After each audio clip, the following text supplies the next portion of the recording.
Talk Erie and the Joel Natale Show. We are live from our Kingdom Financial Group studio here at 5th and State. Also live on Facebook and YouTube. And I'm glad to welcome back to our microphones here Ben Reiter, certified financial planner with the Kingdom Financial Group, a practice of Ameriprise Financial. Merry Christmas, Ben. Good to see you, bro. Merry Christmas. Really, really good to see you too here at the end of the year. I got to work on that introduction, right? I got to maybe add some more designations and things for next year. Do you have any more letters that we can put on there? Make it hard for you. No. Us financial people. You realize the age is starting to kick in a little bit. Well, speaking of aging. Yes. Let's talk to our senior folks for a second here. Okay. Because a lot of folks have what? IRAs, Roth IRAs. Different retirement accounts. Simple retirement accounts, special requirements accounts, whatever. Yeah. And they're people want to be generous at Christmas, right? Right. Generous at the year end. Yep. But you have some smart moves on how to do that the right way. Yeah. And save on taxes, right? Oh, yeah. And there's a couple new tax code changes this year that I'll probably leave to our tax people when they come on here in a month or two. We do the tax show in a month, yeah.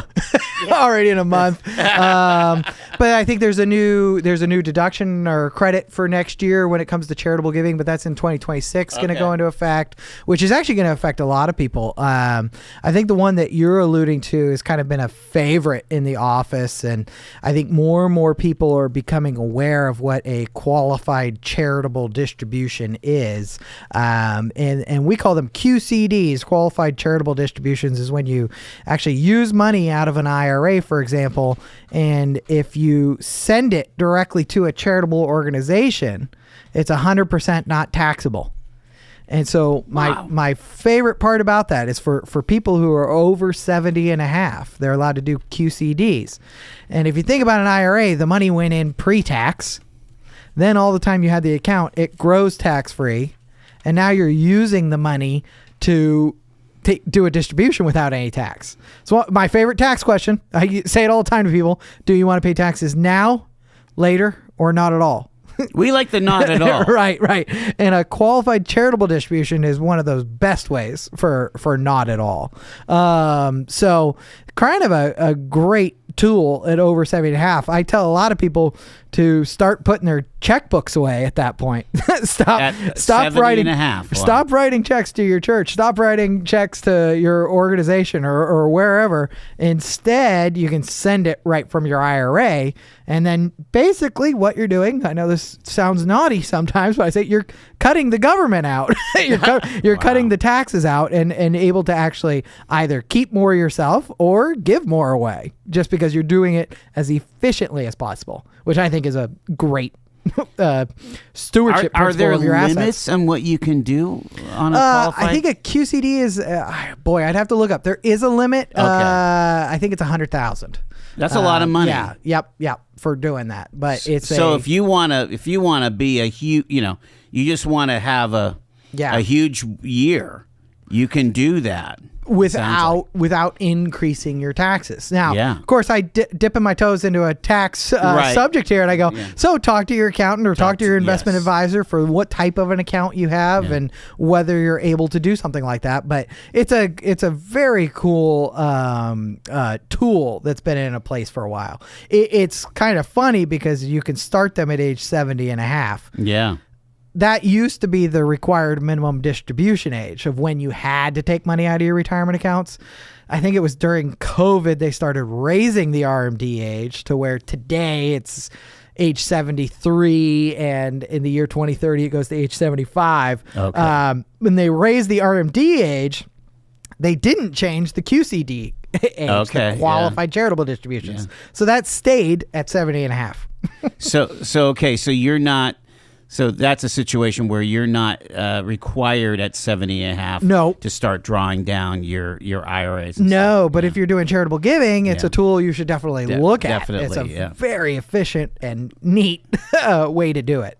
All right, so let's roll back a little bit younger demographics and things. Again, staying with the charities and the generosity. Yeah. if let's say you kind of went really swimmingly with the Magnificent Seven, right? You've got NVIDIA. Yep. Yeah. Can you give a stock away? Oh yeah, actually, that's a really great. That's another tool. Hey, that's a good question. Did you know that? That's a really cool thing too. But yeah, I buy mutual funds, so I don't play in that game. But I'm like, but it can actually work the same way. Where that works really well is with non-qualified investments, so not in a retirement account. Okay. Is that if an organization is ready, you can gift shares of stock to the organization. They have to have something that can receive it. Oh. So basically they have to have an account where you could get a stock deposited into it. You get a deduction for the full amount you gifted, but you haven't sold it. So you don't have any taxes. So if it's gained a lot, right? If you sold it, you'd have to pay taxes on the gain. Instead, you're gifting the entire amount. And so let's say you're giving it to a charitable organization, which you would have to be, and they don't pay income tax. So you bought it at 100, it's worth 1,000. Right. That $900 gain would be taxable to you if you sold it. If you sold it. But if you give it away, if you give the stock away to an organization, they can sell it, but they don't pay taxes. They don't pay any tax? And you get a deduction for the full amount. For the $1,000 that you gave, the value. The value. Yes. Not the gain, not the basis. No. But I mean, you think about it. Yeah.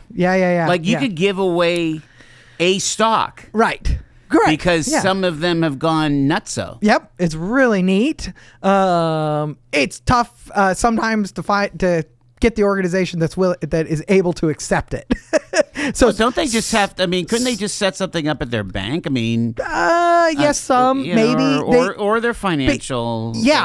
So what I always talk about with that is usually with a charitable organization, they're not looking to invest money or to hold on to it. So they're immediately going to turn around and sell it. Right. So they need an account that one can accept it, and then that they're able to go in and do transactions cheaply. That would be the CFP recommendation of, for the organization of, they're not looking to hold on to it and manage the money and do all that other stuff. They're looking to put it to work, which is what a charitable organization is supposed to do. Go to the mission. Right, exactly. They don't necessarily need to add, well, I mean, I guess they could have a endowment or whatever. They can. Yeah, exactly. So some organizations have those sort of things, and they're all set up for it. And that's a really neat gift. We got Ben Reiter with us from Kingdom Financial. Let me go on a rabbit trail a second with you. Fun. With the aging of our population in Northwest Pennsylvania, okay, you've got more and more people that are in this realm that, you know what, they either have a portfolio or, they have a pension and whatever. This is just their life reality. Yeah. Do you feel like organizations, churches, nonprofit groups, and so on, real charities like people that feed people, the people that help the homeless or whatever. Less than a month ago, we were at the city mission. Right, exactly. Yeah. Should they get their act together on that kind of thing to help their donors, the people that are in love with these charities, in love with their church, love with their synagogue, to maybe we better be sharper on this and educate our public better on these things. Yeah. I know that's a softball. But. Yeah, it is a softball a little bit, but it's good to continue to say it out loud. I would go the way I think it's education, but it's also communication, right? Is that I don't think the ask happens enough. I don't know if everybody, but occasionally I'll have people that'll sit down in a room and they want to tell you about their mission or their organization and what they want to do, and they'll talk to you for an hour, but they never ask. Well, what do we need? And they might add on that last 3 minutes might be about estate planning and right, and it's almost an afterthought, right, because they need the cash to operate now, and so they're looking for that check, right, but they're kind of missing out on what could be some significant missional help. Definitely. I think organizations, again, I've seen some in the area get stronger at it and know what they're asking for and how people can give, whether it's through a QCD or whether it's through a stock gift or, through other monetary support and setting up monthly contributions and those different things. It's mostly an education side of you need strong volunteers to be involved in those groups. You need people not afraid to ask. My personal experience of just seeing stuff living in Erie now the last, how long? Right. Almost 20 years. Man, there is some amazing people. We're blessed in this area to have people that want to support different things and different groups. And there's some amazing charities, ministries, churches that are involved with very specific missions or opportunities. And I don't think enough people are aware of those sort of things. And I think it's on both sides. Right. Some people know that they should be giving, and then there's other organizations that never reach out, whether they it's don't with have the public relations or think about right to send infrastructure to send a letter or an email that says, here's what we did this year. I will say this, the nonprofit partnership, Adam Branton's organization is amazing at educating. And so if you're a nonprofit board member or CEO, reach out to the partnership, the nonprofit partnership, and get some advice. Well, and you've seen things like Erie Gives, for a while now. That I don't think that's in every city, right? No, you don't have big groups that are coming together to say, hey, look at all the things that you can be involved in. And I think when people are responsible with their finances, they realize that's actually an important thing, and I think it's a responsibility of Americans, right, to take care of our communities. And those groups are on the forefront of community, not necessarily government, not necessarily your next door neighbor. They might be involved in it, but it's a community building thing, which is huge, and even when it's in a small way, or you think it's in a small way, just being involved in it is just creating this network, and it's an excitement for these different organizations, which are doing really good things. All right, let's pull back in. We mentioned the older folks, so we mentioned the way to be generous. Yeah. But let's face it, there's a segment of my audience, segment of the population, that Christmas comes around, this time of gift giving, and I got nothing. I just got hit with a major medical bill, or I just got hit with needing a new transmission in my car. And I'm trying to pull off Christmas, and a lot of folks will you've seen it. Yep. They'll rack up their credit cards, man. Yeah.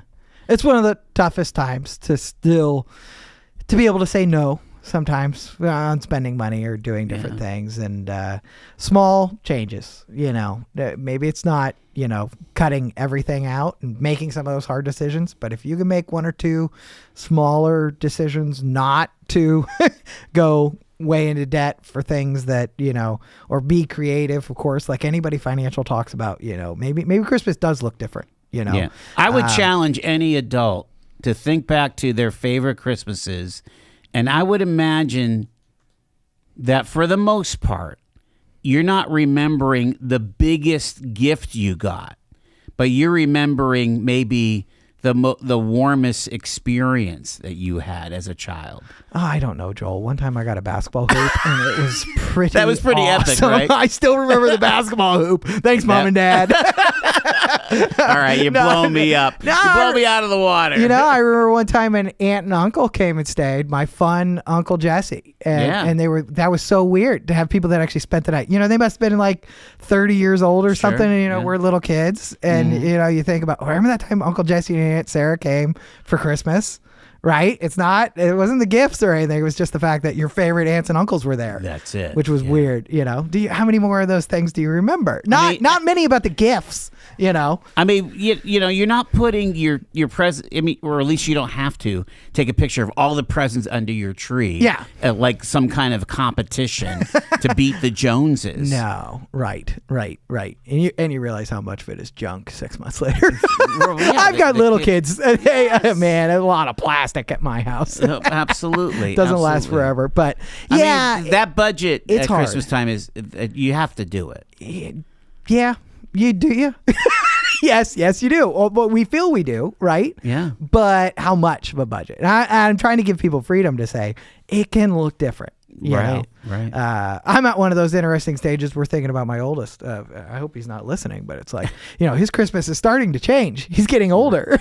They do get more expensive as they get older. Well, it's that too, but it's all not toys or It's plastic. It might be or electronics. It might we'll be. See. Yeah. Just sit him down with a good book. You gave me ink and paper for my Christmas. And socks. I don't remember when my mom started giving us all socks. All we get is socks. That's what we all say too. Oh, socks came. The socks came. Yeah. I mean, you got any pointers? Again, it's easy for us to say, make that difference, but maybe it's too late for this year. Okay. We're already if you've December, already dropped the money, right? Yeah.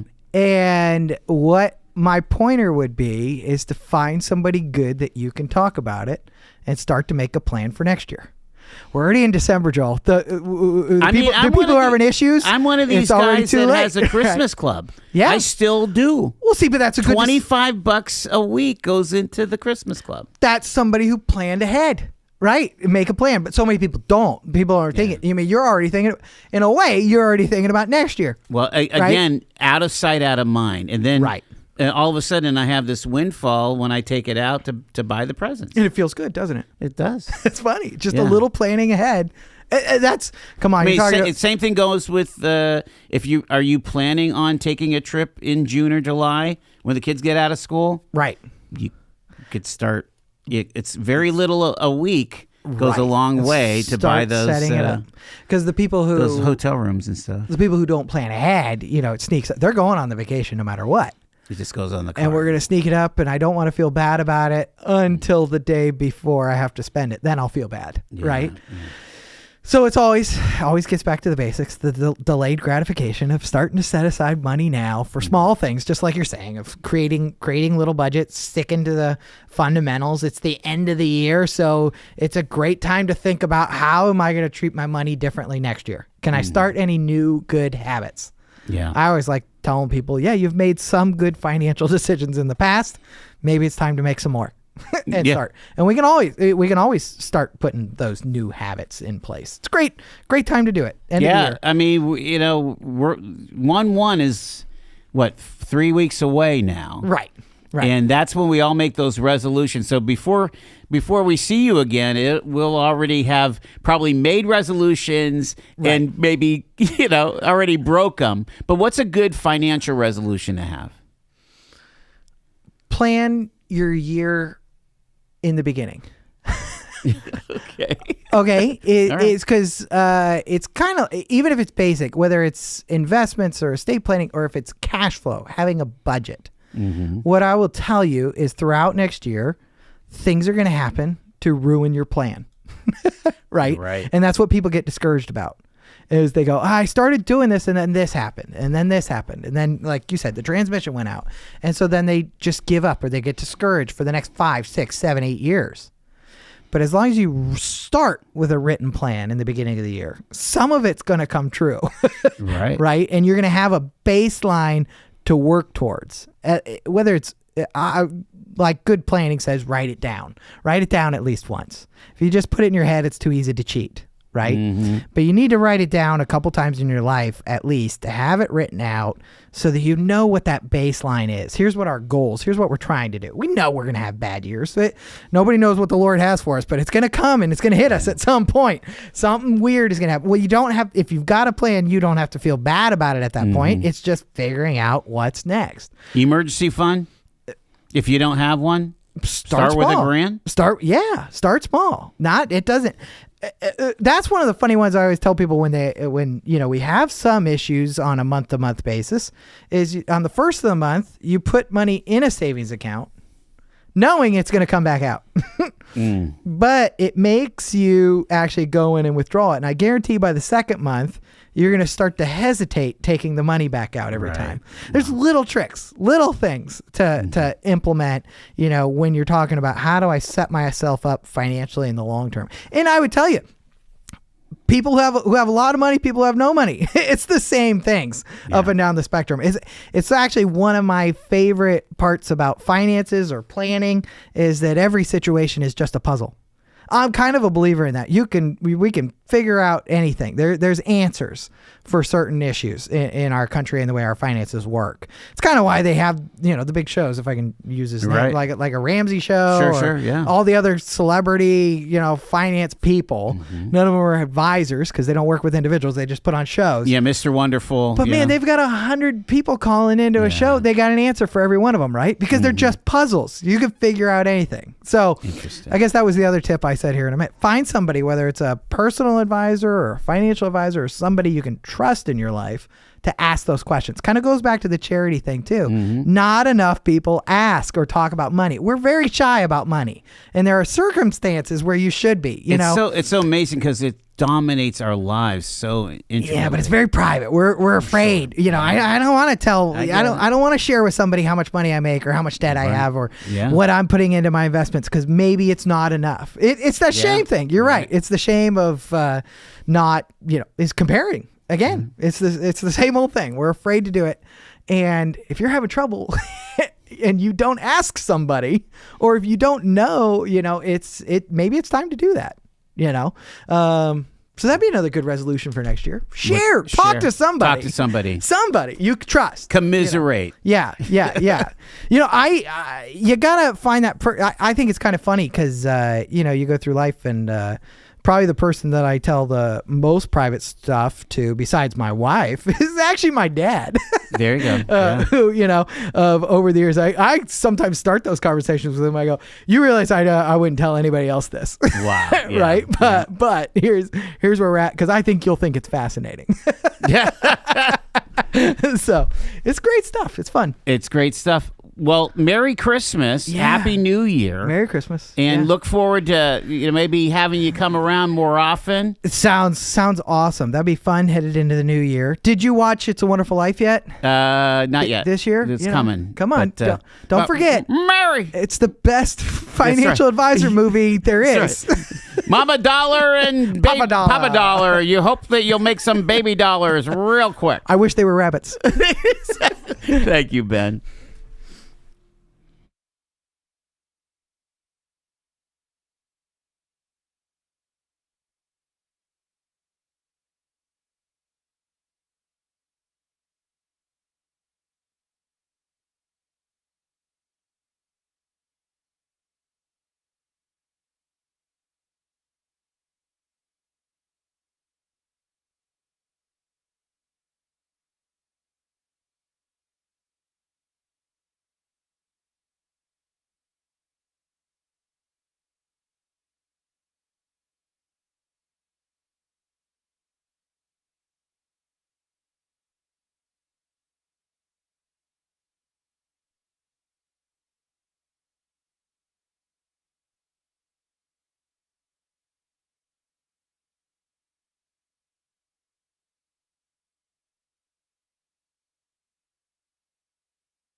All righty, 2 minutes in front